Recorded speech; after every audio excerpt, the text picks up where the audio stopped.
어느 마을 과부 옥자는 혼자 어렵게 살며 떡 장사를 해서 겨우 입에 불칠하며 살고 있었다. 어느 날 아침에 그날 팔떡을 광주리에 올려놓고 잠시 방에서 잠을 자다 나왔는데 떡이 하나도 없는 게 아니겠는다. 아니 이게 뭐야? 내 떡이 다 어디 갔어? 이거 미치고 팔짝 뛰겠네. 그래, 이건 분명 그 불안당 놈들이 틀림없어. 옥자는 마을에서 무리지어 다니며 남의 집 깨나 달기며 몰래 훔쳐 잡아먹기도 하는 덕배 패거리를 의심했다. 그래서 관아 사또를 찾아가 고하는데 그렇다면 그 사내들이 그랬단 말이지. 예, 틀림없습니다. 제발 제 떡값을 돌려받게 해주시지요.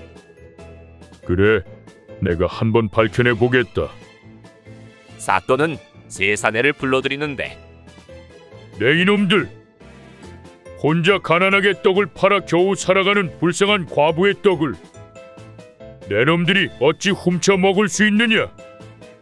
아닙니다, 사또 나으리. 저희는 그런 사실이 없습니다. 그렇단 말이지.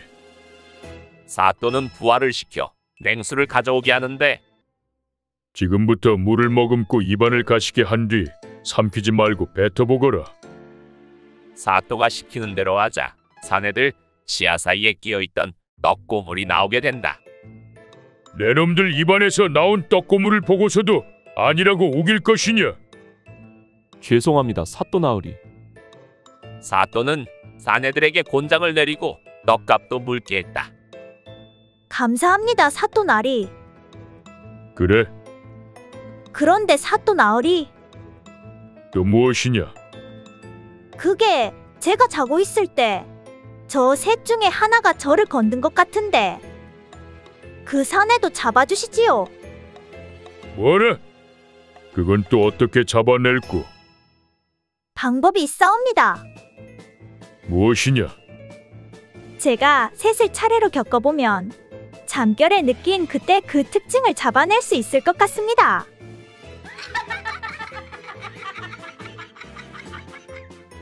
어느 마을 은비가 가득 찬 남자 밝히는 과부가 살고 있었다. 그녀는 어디 튼실한 남자 없나 늘 살폈는데 그녀는 특히 코가 크면 실하다는 이야기를 굳게 믿고 있었다. 아이고 오늘 밤 따라 왜 이렇게 외롭지? 괴롭구나 괴로워. 그때 한 사내가 나타나는데 안녕하시오. 해가 저물어 그러는데 하룻밤 묵을 수 있겠소? 못 보던 얼굴인데. 우리 마을에 사시오? 얼마 전에 이사 왔소. 산에서 다리를 삐어서 헤매다 도저히 걸을 수가 없소이다. 어머, 저 코 좀 봐. 분명 실할 것이야. 알겠소. 안으로 들어오시오. 안으로 사내를 들인 과부는 한상 양껏 사내를 먹이고선 사내와 즐거운 시간을 가졌는데 아니 코다 저렇게 큰데 소중이는 어린아이 만도 못하구나. 속았네 속았어. 내가 이제껏 잘못된 신념을 가지고 있었구나. 화가 난 과부는 씩씩거리는데 차라리 코가 몇 배는 크겠다. 아, 그러고 보니 코? 이거 없으면 잇몸이라고. 그녀는 자유자재로 밤을 보내는데 그리고 다음날 다시는 내 집 앞에 얼씬거리지 마시오. 어디 사내가 그런 걸 달고 다녀. 사내는 아침도 못 먹고 쫓겨난다. 그러다 마을 청년 삼봉이와 마주치는데 아니 저 친구는 무슨 놈의 미음이 얼굴에 저렇게 붙어있지? 미음을 입으로 먹지 않고 코로 마셨나? 어느 마을 주막주인 덕자가 웃지 않는다고 소문났다. 그래서 만복이와 개똥이는 내기를 하는데 이봐, 개똥이 나랑 내기 하나 하지 않겠는가? 무슨 내기? 내가 주모를 웃게 만들면 자네가 오늘 한턱 크게 쏘는 게 어떻겠나? 아니면 내가 크게 삼세. 자네가 무슨 수로 주모를 웃긴단 말인가? 내 10수년간 웃는 걸 본 적이 없네. 그래, 내가 한번 해보겠네. 그때 덕자가 나타는데 뭐 드릴까요? 아재 손은 왜 그래요? 만복이는 손을 천으로 칭칭 감고 말하는데 내완이 아무래도 중한 것 같네. 무슨 속병이 크게 왔소? 무어라고 표현할 수도 없는 내완이 내 몸에 있다네. 내완이라면 속에 문제가 있다는 건데 손을 칭칭 감고 농무로 놀리는 게요? 어디 농을 할 수가 있겠나? 만복이는 손을 펴 겹겹이 싸맨 곳을 풀어 보이니 손바닥에 큰 종기가 있었다. 덕자가 이상히 여겨 손바닥에 종기가 무슨 내완이란 말이요? 내 집이 가난하여 장가를 들지 못해. 음탕한 마음이 일 때마다 항상 왼손으로 손장난을 하여 왔는데 이제 손바닥에 종기가 나서 손장난을 못하여 음심을 풀지 못하게 되었으니 이게 어찌 내완이 아니겠는가? 하고 시치미를 떼고 말하니 덕자는 그만 자신도 모르게 크게 웃고 말았고 만복이는 개똥이의 술을 거하게 얻어먹었다.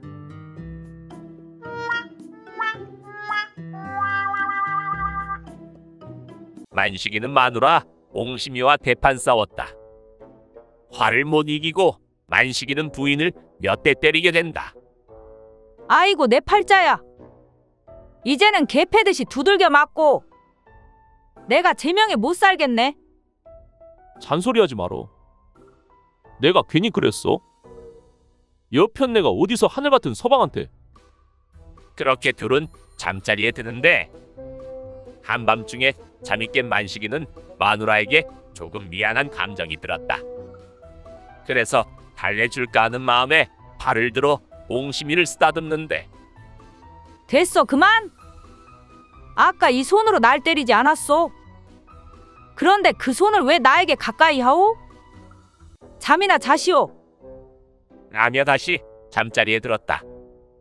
잠시 후 만식이는 한쪽 다리를 옹심이의 허벅지에 올려놓았다. 됐다니까. 아까 이 팔로 날 때리지 않았소? 그런데 그 발을 왜 나에게 가까이 하오? 잠이나 자시오. 라며 다시 잠자리에 들었다.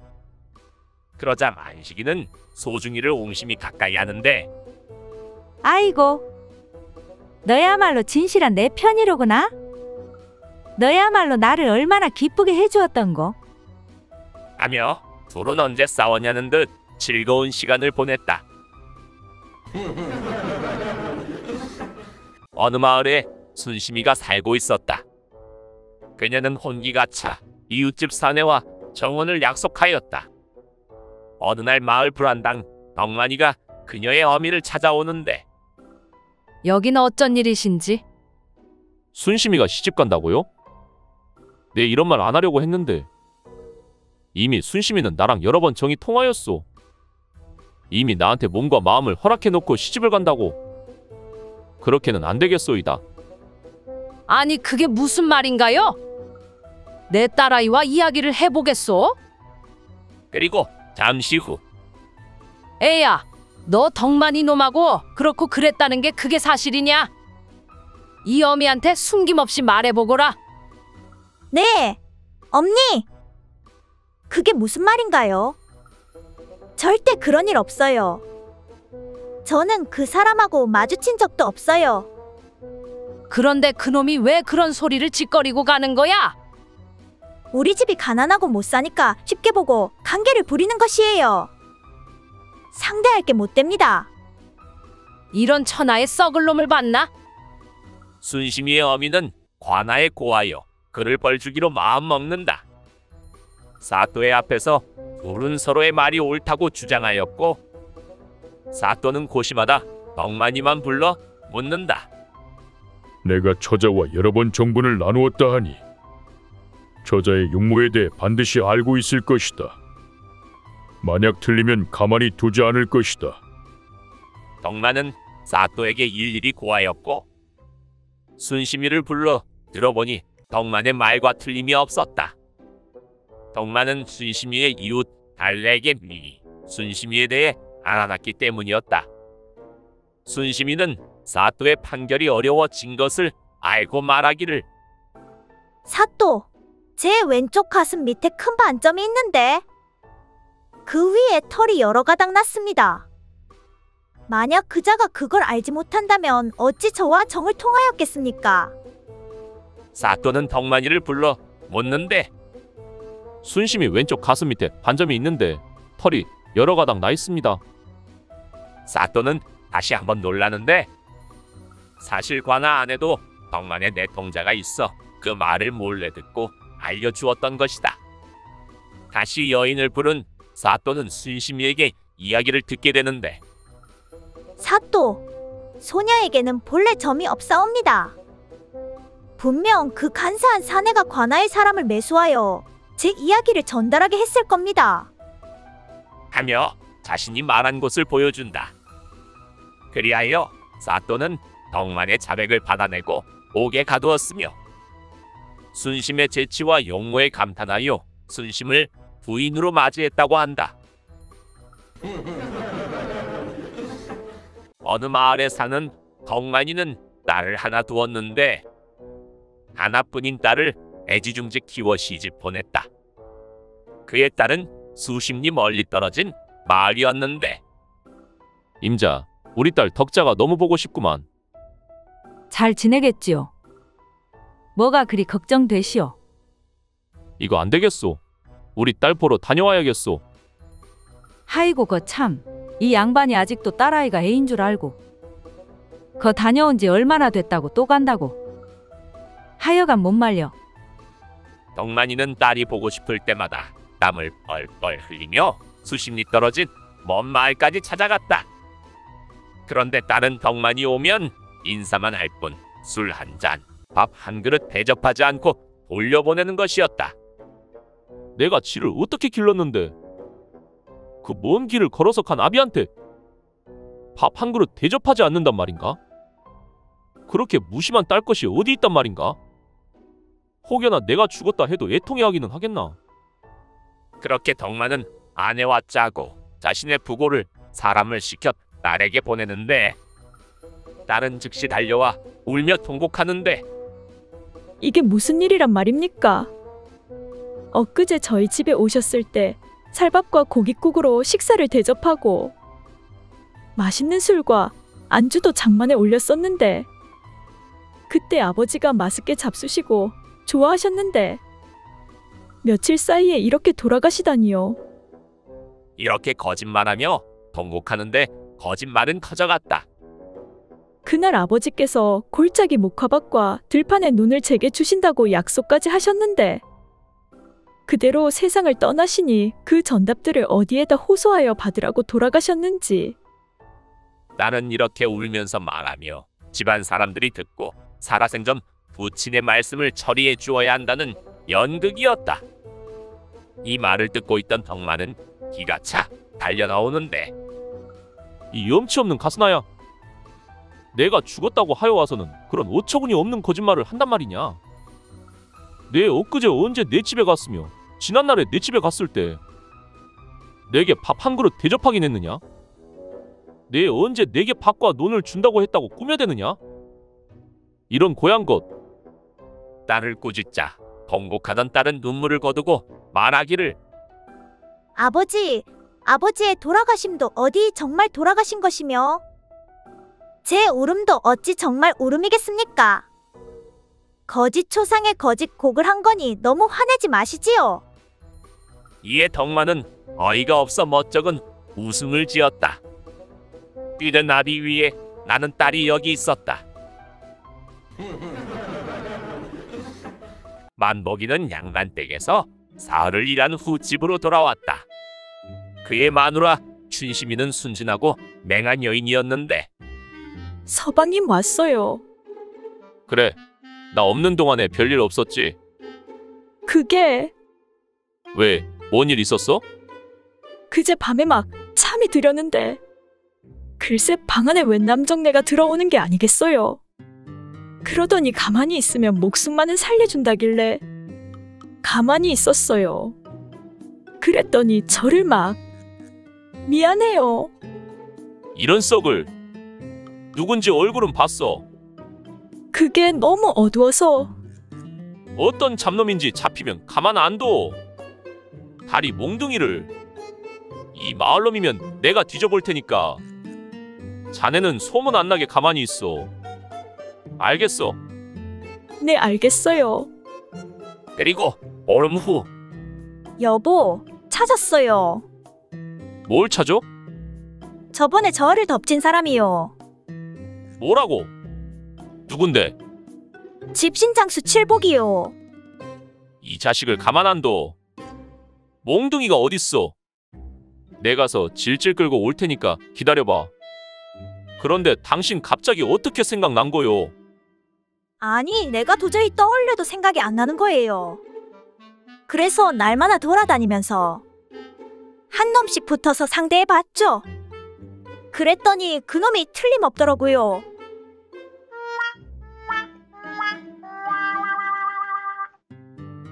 어느 마을 얼굴 반반하기로 소문난 덕파리.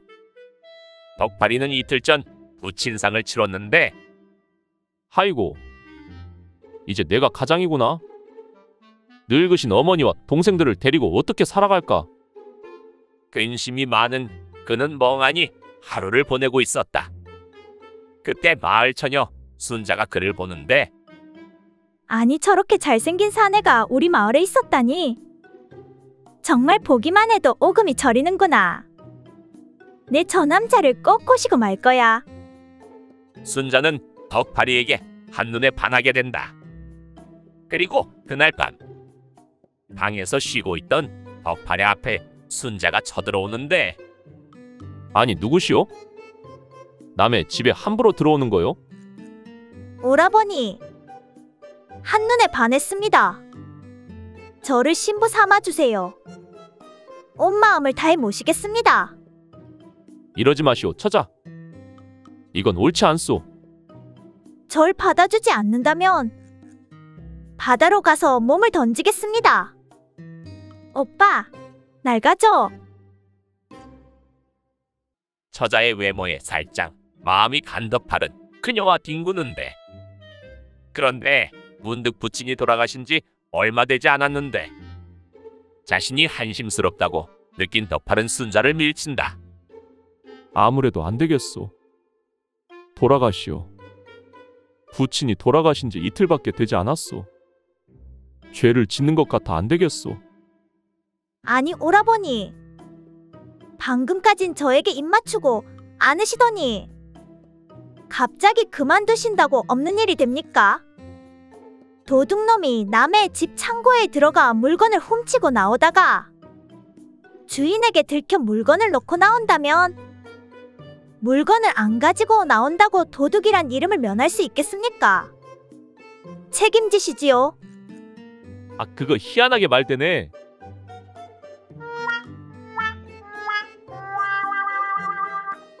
어느 마을 두 사내가 길에서 다투고 있었다. 남녀의 음양 문제로 다투고 있었는데 이복의 덕배. 남자는 뭐니 뭐니 해도 연장이 커야 돼. 그래야 여인을 만족시킬 수 있다니까. 작은 것에 흡족해하는 여인이 없단 말이야. 아니라니까 만식이. 여인을 만족시키는 건 연장의 크고 작음이 아니라 어떻게 하느냐에 달렸어. 이렇게 티격태격하는 동안 마을에서 알아주는 미녀 매월이가 지나간다. 거기서들 뭐하고 계십니까? 요즘 통 기방에 들리시지 않고 매월이 섭섭합니다. 매월이 때마침 잘 왔네. 그대가 말 좀 해보시게. 무엇을 말이요? 여인을 즐겁게 해주는 게 내 경험상 연장이 크면 클수록인데 이게 맞지 않는가? 아니라니까. 기술이라니까. 아, 역시 사내들이란 쓸데없는 걸로 대낮부터 열을 올리고 있네. 그럼 내가 일러주겠습니다. 사내가 여인을 즐겁게 해주는 것으론 첫째, 꿋꿋할 것. 둘째, 따뜻할 것. 셋째, 머리가 클 것. 넷째, 짧지 아니할 것. 다섯째, 힘차게 기운이 넘칠 것. 여섯째, 지치지 아니할 것. 그런데 제가 느끼기에는 가장 중요한 것은 대갈통이 크고 지치지 아니하는 게 가장 중요하오. 하 정말 말이 안 통하네. 덕배는 이를 인정하지 않자 매월이는 덕배를 옹호하는 듯이 매기는데 선비님, 기능도 물론 중요하지만 물고기를 잡아 먹어보세요. 작은 것보다 큰 놈이 더 맛이 있지 않습니까?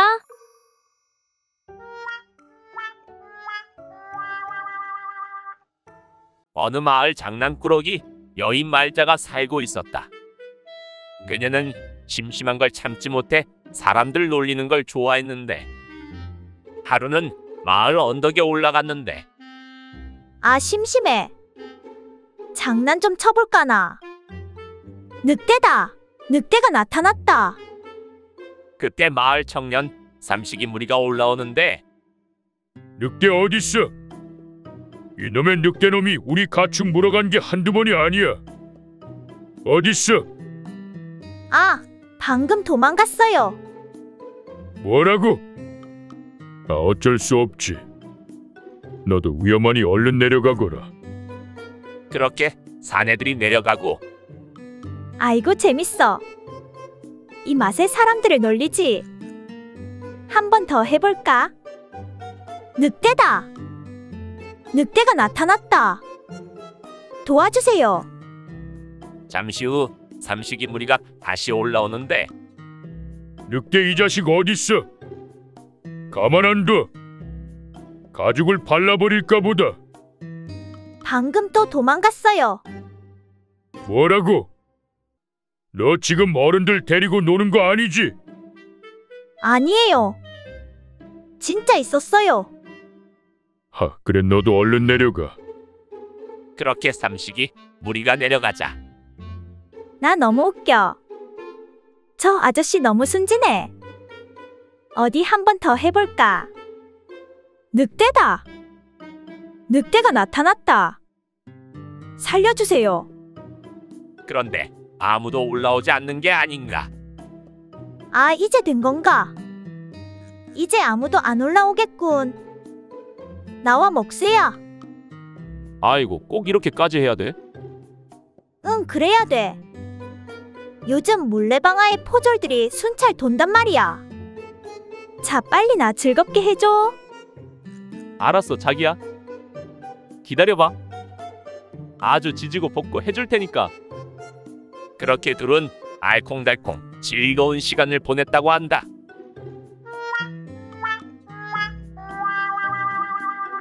덕자는 외동딸 꽃님이를 혼인시켰다. 귀하게 키운 꽃님이가 걱정이었는데 애야, 박서방 말 잘 따르고 뭐든 똑부러지게 해야 한다. 어머니, 걱정 마셔요. 저 어린애 아니에요. 걱정이다. 참 걱정이야. 그리고 그날 밤 딸이 걱정된 덕자는 방문 앞에서 방 안의 거동을 살피는데 애가 잘 보내고 있으려나. 아무것도 모르는 순진한 앤데. 걱정이구나. 마누라 참 곱네 고와. 밤에 보니 더 고운데 어찌할꼬. 아잉 서방님, 부끄러워요. 불 끄시와요. 불 끄면 어여쁜 임자를 못 보잖소. 아잉 몰라, 부끄럽단 말이야. 빨리 꺼요. 아이고, 그래도 내 딸이 미움받지 않고 잘하는구나. 역시 내 딸이야. 서방님 간지러워. 거기 말고 서방님 안 돼. 아이고, 이제 나는 방으로 가볼까나. 서방님 좋아요. 이런 기분이라면 쉬지 않고 강남 땅까지도 단숨에 갈 수 있을 것 같아요. 아니 임자, 강남이 얼마나 먼데. 강남까지 쉬지 않고 가려면 배가 고파 어쩌려고 그러. 한 번에 가려면 배가 많이 고플걸. 서방님, 배고픈 것은 걱정 없어요. 좋은 수가 있으니까요. 그게 무엇이요? 우리 어머니에게 광주리에 밥을 담아 머리에 이고 뒤따라 오시라고 하면 되니까요. 허, 임자는 참. 아니 저런 호로 딸년 봐라. 그리고 다음날 식사를 마친 꽃님이는 밥을 2그릇이나 먹는 어머니를 보고 놀라는데 어머니, 왜 갑자기 밥을 2그릇이나 드세요? 평소 한 그릇도 다 못 드시면서 배탈 나면 어쩌시려고? 얘야, 내가 신랑하고 쉬지 않고 강남까지 갈 때 말이다. 밥을 광주리에 이고 따라가려면 힘이 붙여 어찌 견디겠니? 그래서 미리 밥을 2그릇씩 먹어두는 거란다. 덕세는 모시는 주인 만식이와 함께 저작거리를 거닐고 있었다. 만식이는 바람기 넘치는 사내였는데 빨리 걷자 이놈아. 해지기 전에 김대감댁 다녀와야지. 내 놈 할 일이 태산인데 민기적 거리냐? 죄송합니다. 요즘 하도 일이 많아서 몸이 따라주질 못하네요. 허, 거놈 참. 일을 하면 얼마나 한다고. 사내놈이 그거 가지고 빌빌거리기는. 그때 순심이가 나타나는데 선비님, 요즘 왜 제 거처에 오시지 않으십니까? 소녀 목 빠지게 기다리고 있사옵니다. 허, 내 요즘 공사가 다 망하여 그대를 찾지 못했구려. 내 며칠 안에 그대를 찾아가서 꼭 눌러주겠네. 정말이시지요? 소녀 밥도 안 먹고 기다리고 있겠습니다. 죽는 꼴 보기 싫으시면 빨리 오시지요. 그렇게 순심이가 지나가고 덕자가 나타나는데 요즘 저를 피하시는 게지요? 왜 이렇게 얼굴 뵙기가 힘이 든지요? 허, 내 요즘 공사가 다 망하여 그대를 찾지 못했구려. 내 며칠 안에 그대를 찾아가서 꼭 눌러주겠네. 저를 그냥 가지고 노시는 거 아니지요? 저는 선비님밖에 없습니다. 기다리고 있겠습니다. 그렇게 덕자가 지나갔나? 아이고 힘드네 힘들어. 마누라에 첩에 애인까지. 아주 몸이 나만하질 않네. 그렇지 않느냐? 아, 뭐 피곤하겠네요. 피곤하고 말고 이놈아. 밤에 하는 그게 아주 노동 중에 중노동이다 이놈아. 휴, 말해 뭐 하겠느냐. 얼른 싸게 가자꾸나. 엠뱅 시부랄 거? 그 좋은 게 중노동이면 니놈이 나를 시키지. 네가 하겠냐? 봉구는 친구 칠복이를 오랜만에 만났다. 꽤나 야윈 얼굴에 칠복이를 보고 놀라는데 어이 칠복이, 너 얼굴이 왜 이렇게 안 좋아? 왜 뼈다구밖에 안 남았냐? 요즘 통 누룽지밖에 못 먹어서 영 기운이 나지 않구만. 아니 왜 누룽지밖에 못 먹어? 나 우리 형네 밑에서 얹혀 살잖아. 근데 우리 형수가 준다는 게 밥은 지들이 다 먹고 누룽지만 박박 긁어서 준다. 그리고 반일이며 나무며 물질까지. 살이 아주 쪽쪽 빠지네. 아이 어떻게 그럴 수가 있어. 먹는데 야박하게. 뭐 어쩌겠어. 얹혀 사는 주제에 안 굶는데 만족해야지. 이봐 친구 걱정 말어. 내가 좋은 수가 있네. 그게 뭐요? 그리고 둘은 집으로 향하는데 너는 이따가 내가 시키는 대로 잘 대답만 해. 알겠지? 근데 그게 정말 통할까? 통하고 말고. 나만 믿어. 야 온다. 시작한다. 어이 칠복이, 물을 많이 마셨더만 쏘피 마렵네. 같이 뒷간이나 가세. 그러세. 저 잡놈이 뭐 얻어 먹을 거 있을까 하고 집으로 찾아왔지. 와봤자 누룽지나 한 그릇이지. 아이 칠복이, 세상에 너 그게 뭐여? 왜 그래? 아니 너 무슨 소중이가 팔뚝만 하냐? 예전보다 더 실해졌는데? 비결이 뭐여? 요즘 뭐 먹고 다녀? 아, 요즘 누룽지만 주구장창 먹고 있지. 이야 대단하네. 누룽지 한 해 먹고 그만해졌으니 한 해 더 지나면 방망이가 되겠다야. 무엇이야? 누룽지가 사내한테 그렇게 좋다고? 그날 이후 칠복이는 온전한 밥 한 그릇을 먹게 됐고 누룽지는 형의 차지가 되었다고 한다.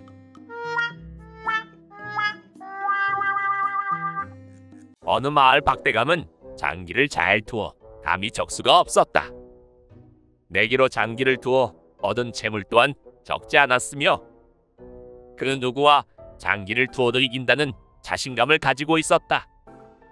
그러던 어느 날 지방에서 올라온 한 젊은 사내가 인사를 올리는데 소생은 장기를 잘 두어 시골에서 유명한 사내이옵니다.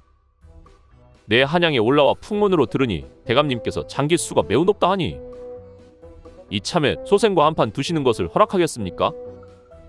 젊은이 좋구려. 그런데 장기는 재물을 걸고 두는 내기 장기라야 재밌지 않겠는가? 네 대감. 소생도 그렇게 생각하옵니다.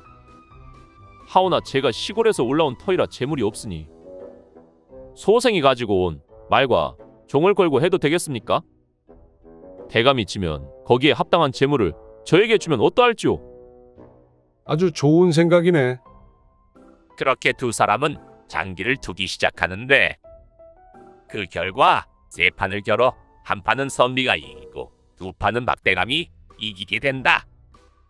이에 선비는 크게 절을 하고서는 대감의 높은 수에는 당해낼 사람이 없을 것 같습니다. 그렇게 말을 건네며 종과 말을 두고 떠났다. 박대감은 말을 보니 매우 건강하여 마음에 들었고 말을 몰고 온 종에게도 특별히 잘해주라고 일렀다. 그렇게 열흘이 흐르고 선비가 다시 나타나 인사를 올리는데 소생이 이번 과거에 낙방하며 내려가면서 대감께 작별 인사라도 드릴까 하고 찾아왔습니다. 이참에 다시 한번 소생과 장기를 두시지 않으시겠습니까?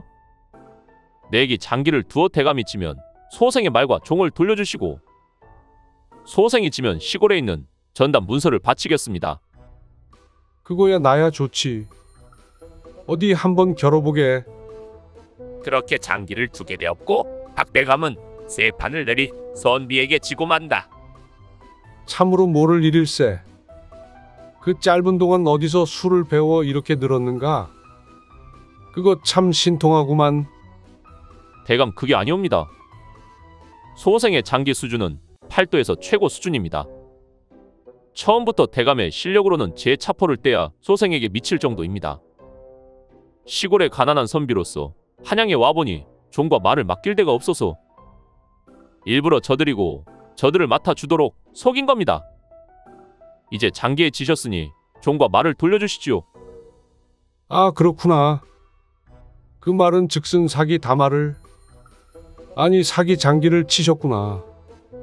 그래 돌려는 준다만 구라치다 걸리면 손모가지 날아가는 거 아직 못 배웠지? 여봐라. 이자에게 곤장 10대 내리고 말과 종을 돌려주거라.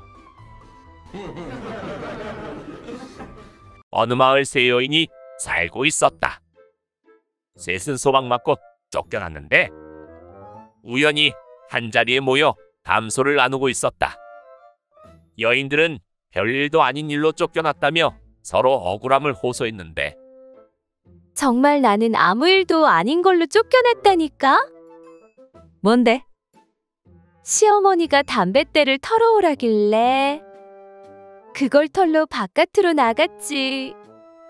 돌담 바깥으로 둥그런 돌이 보이니까 그 돌에다 대고 담뱃대를 털었는데 그게 돌멩이가 아니라 달빛에 비친 시아버지 머리통인 줄 누가 알았겠어. 누가 대머리가 되라고 했나 헷갈리게. 다음 여인이 말하기를 시아버지 머리통에 돌로 보다니. 그리고 머리에다 담뱃대를 털어 상처를 냈으니 그럴만하네. 나는 진짜 억울하다니까. 시어머니께서 화로에 불을 담아 오라고 하기에 화로를 들고 나간다는 게 요강을 잘못 들고 나가서 요강에 불을 담았다가 쫓겨났어. 마지막 여인이 말하기를 요강을 화로로 알았으니 바보짓 했구만. 거기에 비하면 나는 좋은 일을 하고도 쫓겨났으니 억울해. 우리 마을 지게꾼 박씨가 지나가는 길에 하도 춥다길래 가엾은 마음이 들어 박씨 두 손을 내 가랑이 사이에 녹여줬지. 좋은 마음으로 베풀었다 무슨 꼴인지.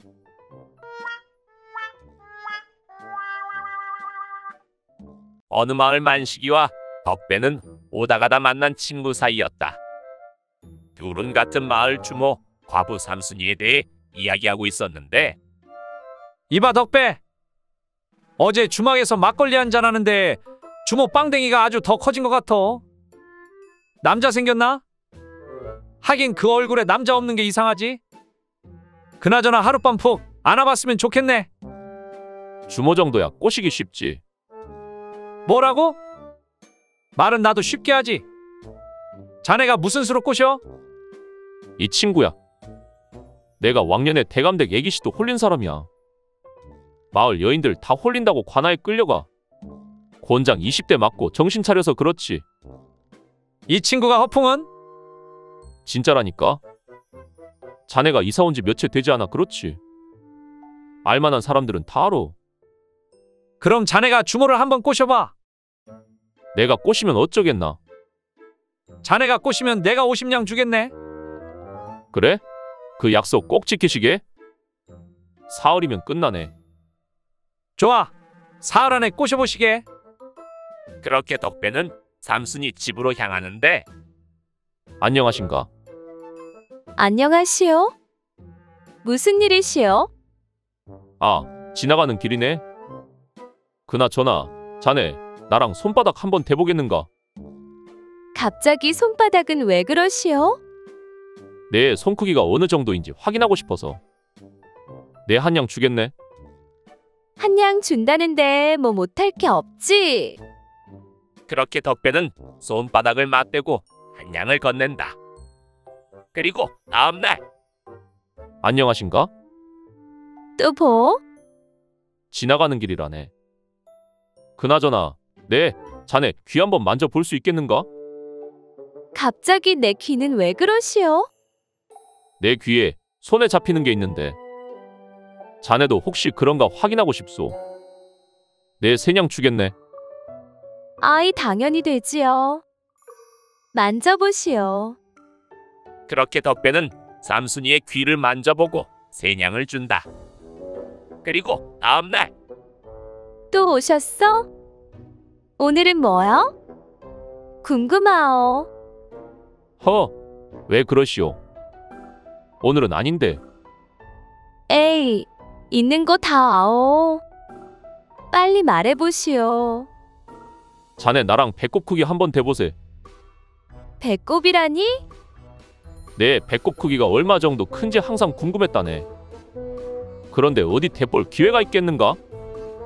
내 열량 주겠네. 아이 열량인데 마다할 리가 있어. 그럼 일단 방으로 들어가서 대보십시다.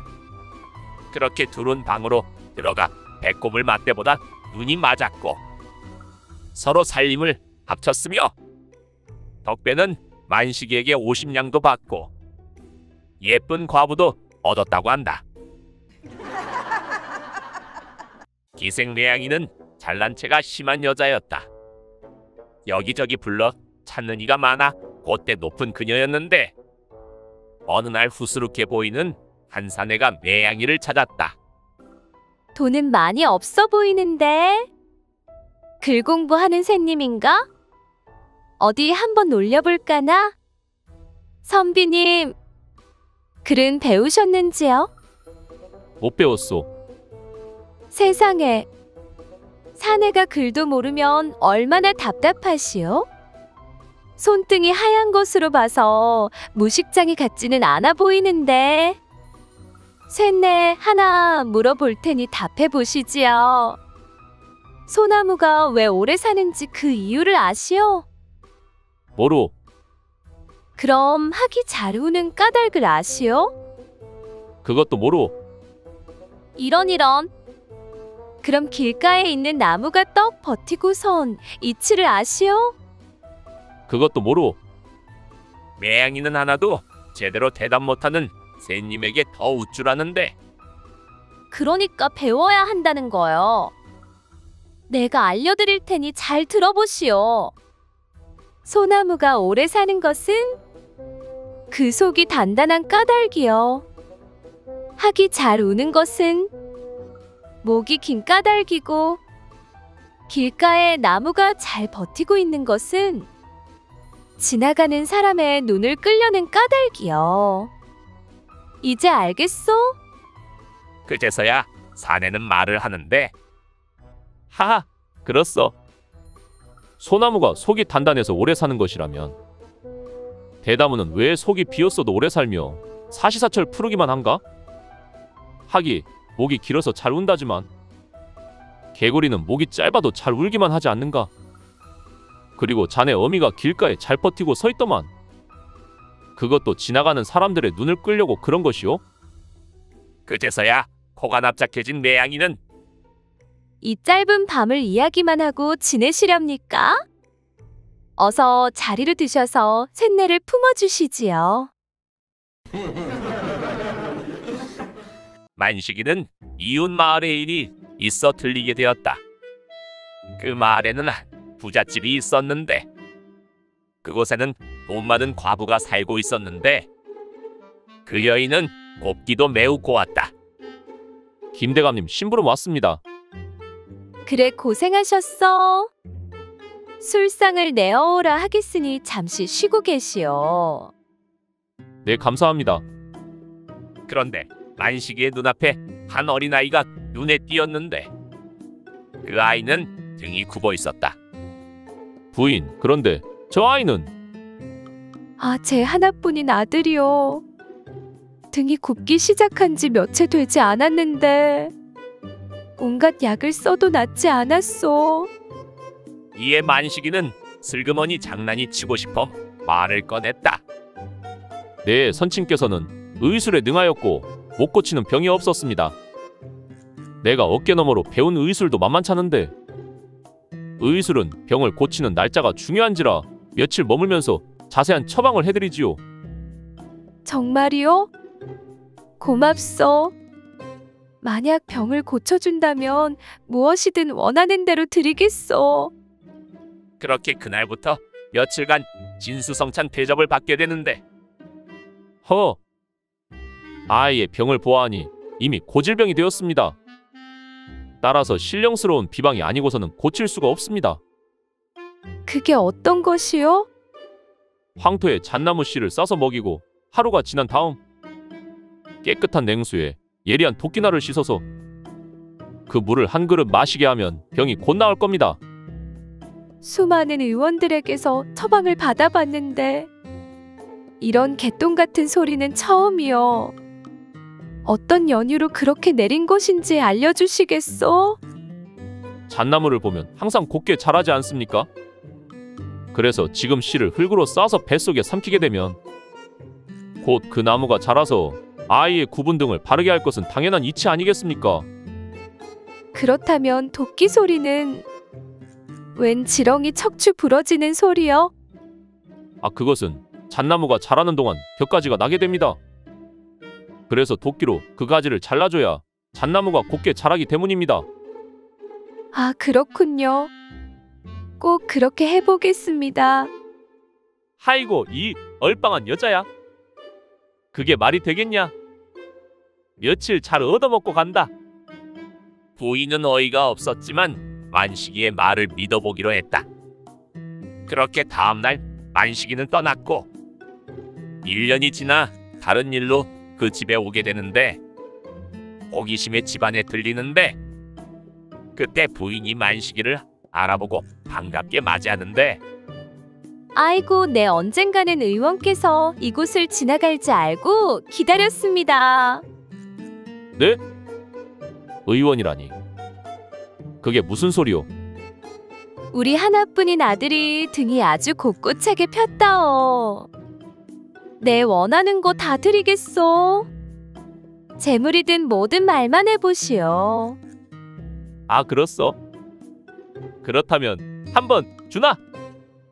네? 시간이 이르니 우선 술 한잔 하시죠. 서방님, 그 후로 만식이는 부인의 집에 눌러 살며 오강하며 살았다고 한다.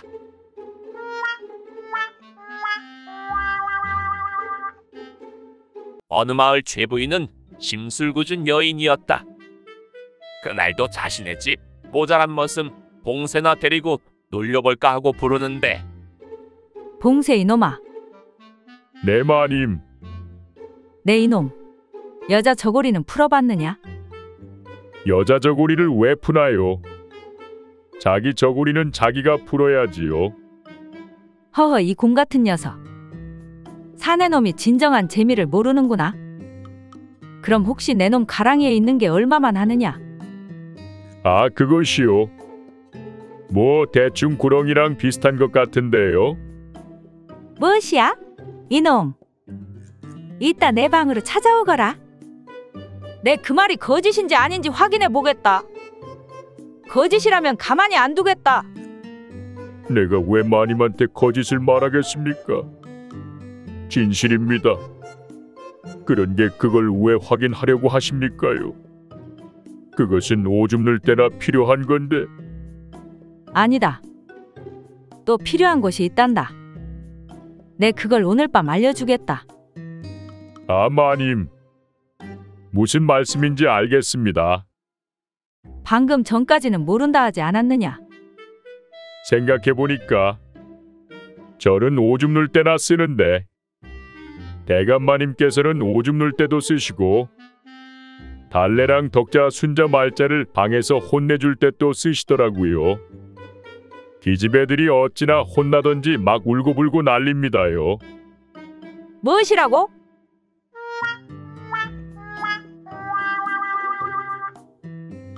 어느 마을 부인들이 모여 잔치를 열고 있었다. 나이 많은 부인들이 상석에 앉아 있었고 젊은 부인들은 한 사람씩 나와 노부인 앞에서 차례로 술을 올렸는데 말자는 노부인들에게 술을 따르고 있었다. 말자의 남편의 성은 노씨였는데 부인, 제가 한 잔 올리겠습니다. 그래, 한 잔 따라 보게나. 자네 그런데 자네한테서 노가자 냄새가 심히 풍기는구만. 당시 노간주 나무로 장롱을 만들었기에 옷을 오래 넣어두면 옷의 냄새가 스며들기 마련이었다. 이를 보통 노가자 냄새가 난다고 표현했었다. 노가자 냄새를 노가 냄새로 잘못 들은 말자는 노부인이 농담을 하는 줄로 오해하였고 예, 노마님. 아침에 몸치장하고 나오는데 서방님 연장이 화가 날길래 잠깐 잡아보았사옵니다. 그래서 그 냄새가 손에 배어 있나 봅니다. 무엇이라고? 이런 불경한 여편네가 당장 나가지 못할까? 노부인들은 상소리를 하는 여자라며 말자를 내쫓으려 하는데 말자가 당황해하며 나가려고 하자 순덕이가 말하는데 잠깐 나가지 말고 기다리시게나. 제가 한 말씀 여쭙겠습니다.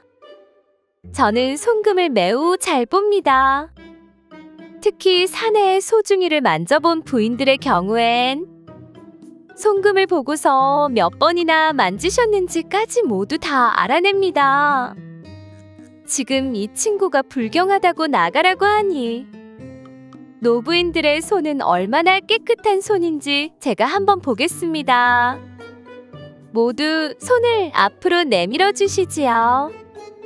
그러자 노부인들은 모두 손을 소매 속에 깊이 감추며 보여주지 않았다. 자, 이제 부인들은 이 친구를 내쫓지 않으시겠지요? 여기 계신 분들은 모두 같은 손을 가지셨으니 말입니다.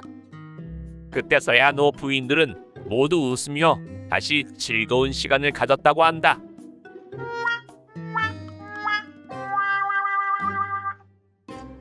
어느 마을 글줄이나 읽는다는 선비 셋이 기생방에 들렀다. 술이 거하게 취한 셋은 바람이나 쐬러 밖에 나와 담화를 나누는데 기분 좋게 취하니 그리 떠오르는구만. 우리 최고의 소리가 뭔지 한번 대화나 볼까? 그거 좋지. 그럼 내가 먼저 하지. 달빛 고요한 밤 다락 위로 구름 지나가는 소리가 최고라네. 좋구만. 그렇다면 내가 생각하는 최고의 소리는 가을 바람이 낙엽에 스치는 소리가 최고라네. 허허, 이 친구들. 뭐니 뭐니 해도 애틋한 밤에 여인의 저고리를 푸는 소리가 최고 아닌가? 아이쿠야. 역시 자네야. 그렇다면 방아 중에 최고가 무엇인지 말해보겠는가? 나부터 하겠네. 방아 중에 최고는 5, 6월 저녁나절 아낙네들의 떡방아 찢는 모습이 가장 넉넉하지. 그것도 좋지만 내가 생각하기에는 소쩍새 우는 밤 마을 어귀에서 들려오는 물레방아 장단이 가장 정겹다네. 그리고 마지막 선비의 말에 둘은 무릎을 탁 치는데 방아 중에 최고를 말하자면 뭐니 뭐니 해도 야삼경에 홀로 찢는 가죽방아가 최고 아니겠는가?